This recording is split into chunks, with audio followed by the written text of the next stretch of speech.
Alam ko na nakita yung likod mo, na nakita yung katawan mo, yung ulo mo, yung shoulder mo, yung kamay mo, at saka mga binti mo, mahita mo. Huwag mong tisin yan, tara, pasok ka dito.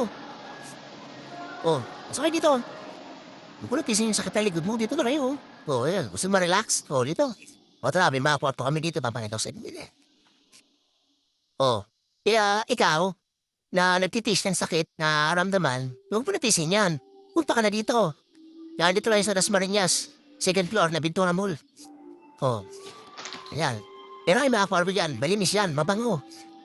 Places pa lang niya, yung araw niya pa lang. Relaxing ka na. Relax ka na. Tignan mo, meron kami dyan. Oh, oh, yan. Oh, ha? Ay, kwarto yan. Oh, napaganda. Oh, maganda na kwarto. Yan. Kaya ikaw, nagtitiis ka sa buhay mo, nagtitiis ka na masakit ang likod mo, nagtitiis ka na masakit ang ulo mo, tinitiis mo lang yan, hanggang tiis ka lang.